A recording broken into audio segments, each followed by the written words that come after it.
السلام علیکم جناب مدثر اقبال ویوز میں آپ کو خوش آمدید کہتے ہیں۔ تین خبریں ہیں میرے پاس اور تینوں عوام سے جڑی ہوئی، نہ کسی سیاسی جماعت کے کسی لیڈر کی بات ہے، نہ کسی سیاسی جماعت کے ادھر ادھر کی بات ہے۔ عوام بڑی عجیب و غریب معاملات میں ہے۔ میں ہمیشہ یہ کہتا ہوں کہ عوام کو اپنے حق کے لیے بات کرنی چاہیے، اپنے لیے، لیکن ایک طرف مسلم نون کے لوگ ہیں، سوشل میڈیا پہ وہ ٹرولنگ ہمیں کرتے ہیں، ایک طرف پی ٹی آئی والے ہیں، ایک دن وہ گالی دے رہے ہوتے ہیں، ایک دن پیپلز پارٹی ہے وہ برا بلا کہہ رہی ہوتی ہے، جمعیت علماء اسلام والے ہمیشہ ناراض رہتے ہیں۔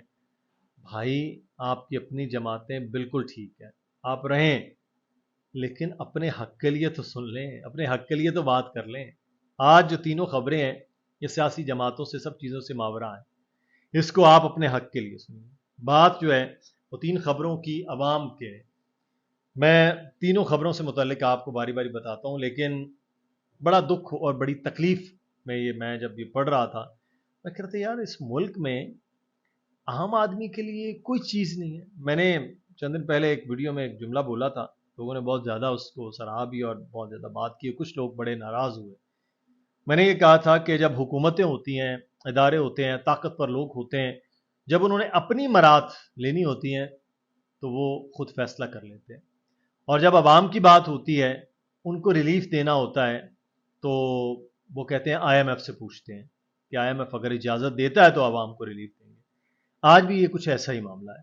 سب سے پہلے تو میں آپ کو یہ بتاؤں کہ وزیر توانائی انہوں نے یہ کہا کہ بجلی کی قیمتیں کم نہیں ہو سکتی، بجلی کی قیمتیں کم نہیں ہو سکتی ہیں۔ یہ جو شور و غوغا تھا نا کہ جناب یہ میٹنگ ہو رہی ہے، ادھر میٹنگ ہو رہی ہے، بڑی میٹنگیں ہوئی ہیں، گفتن نشستن برخاستن، اور میٹنگوں کے ٹکٹ یہ الگ ہوتے ہیں بھائی، یہ بھی یاد رکھیے گا، وہ بھی ہمارے کھاتے میں، اور اس میٹنگ کا نتیجہ کیا ہے؟ صفر۔ کہتے ہیں کہ بجلی کی قیمت کم نہیں ہو سکتی جب تک ڈالر اور پیٹرول کی قیمت کم نہیں ہوگی۔ انڈرسٹینڈ؟ سمجھ رہے ہیں آپ؟ جب تک پیٹرول اور ڈالر کی قیمت کم نہیں ہوگی، تو پیٹرول تو میرے بھائی کم نہیں ہونے والا۔ آج 5 تاریخ ہے اور آگے چل کر یہ جو پیٹرول ہے 16 تاریخ کو پھر سے مہنگا ہو رہا ہے، 16 سپٹمبر۔ جہاں تک ڈالر کی بات ہے تو ڈالر آج کچھ دیر پہلے میں نے جب خبر پڑھی ₹1.26 بڑھ گیا۔ ہو سکتا ہے جب میں آپ یہ ویڈیو دیکھ رہے ہوں مزید بڑھ چکا ہو یا کم بھی ہو سکتا ہے، لیکن ڈالر نیچے نہیں آنے والا، جہاں ہے اس سے آگے اوپر ہی جانا ہے اس نے۔ تو یہ خبر تو آپ کے لیے بڑی واضح ہے۔ وزیر توانائی نے کہا کہ بجلی کی قیمتیں کم نہیں ہوں گی جب یہ قیمتیں کم نہیں ہوں گی۔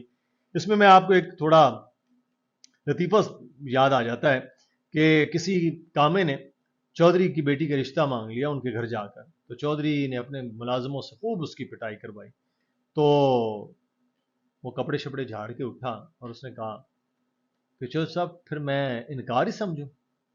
تو پھر وزیر توانائی نے جو بات کی ہے پھر ہم انکار ہی سمجھیں گے، یہ تو ہونا کچھ نہیں۔ دوسری خبر ہے، آئی ایم ایف نے حکومت کے بجلی کے بلوں میں دیا جانے والا ریلیف کا پلان مسترد کر دیا۔ اب یہ جو بڑی بڑی میٹنگیں، وزیر اعظم صاحب کے بیانات، جی ہم یہ کر رہے ہیں وہ کر رہے ہیں، ایک ٹیلی ویژن نے تو باقاعدہ کہا جی 3,000 سے لے کے 13,000 تک ریلیف دیا جائے گا۔ انہوں نے کہا کہ بجلی کی قسطیں کرنے کی کوشش ہو رہی جو سردیوں میں کر سکیں گے، یہ ہو رہا ہے وہ ہو رہا ہے، بھرپور طرح سے بات کر رہے تھے، لیکن عوام کا احتجاج نہیں دکھا رہے تھے، جیسے ہم نے آپ کو بتایا تھا کہ عوامی احتجاج پر قدغن ہو گئی ہے۔ اچھا، اب معاملہ یہ ہے کہ آئی ایم ایف نے جو پلان ہے وہ انہوں نے کہا بھائی کوئی چکر نہیں ہے، آپ نے ہمارے ساتھ پلان کیا ہے، لکھ کر دے کے گئی ہے پچھلی حکومت اسحاق ڈار صاحب کہ کوئی چیز بھی کم نہیں کی جائے گی، جو پلان ہے ایسے بڑھتا رہے گا ہر مہینے کے حساب سے۔ 1,22 کروڑ روپیہ جو ہے وہ 122 ارب روپیہ وہ انہوں نے لینا ہے اور وہ لیں گے، اس کے علاوہ کوئی ایسی چیز نہیں ہے کہ وہ نہ لیں۔ اب اس میں آپ کو کسی بھی طرح سے سمجھ لیجئے کہ ریلیف ممکن نہیں ہے۔ تیسری خبر جو سب سے زیادہ تکلیف دہ ہے وہ یہ ہے کہ معاشی بحالی کمیٹی ایک بنائی گئی ہے حکومت کی جانب سے کہ معیشت کو کیسے بحال کرنا ہے، کیسے بہتر کرنا ہے، یہ صورتحال اس وقت خراب ہے۔ اب اس معاشی بحالی کمیٹی کے اندر اب ہونا تو یہ چاہیے کہ عوام جو عام آدمی ہے اس کے لیے کوئی ریلیف کی بات ہو، مہنگائی کو کم کرنے کے لیے ہو، جو چینی کا مل نہیں رہی ہے اس کے اوپر کو معاملہ ہو، یہ جو لوگ احتجاج کر رہے ہیں بجلی مہنگی ہے تو ٹیکسز کے نظام کے اوپر بات ہو۔ وہاں کیا ہوا ہے؟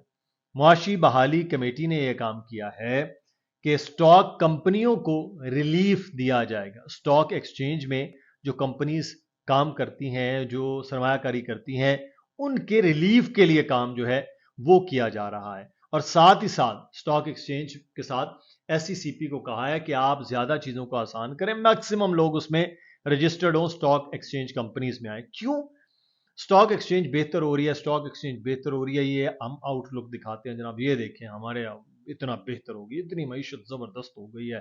تو یہ اس چیز کے لیے ہر حکومت آتی ہے، اس کے اپنے سٹیک ہوتے، وہ کوئی کس کام میں لگ جاتا ہے، کوئی کسی کام میں لگ جاتا ہے، کوئی کسی کام میں لگ جاتا ہے. اب وہ سارے لوگ جو ہے نا وہ اس میں ہوتے ہیں کہ کہاں سے اپنا الو سیدھا کر لیا جائے.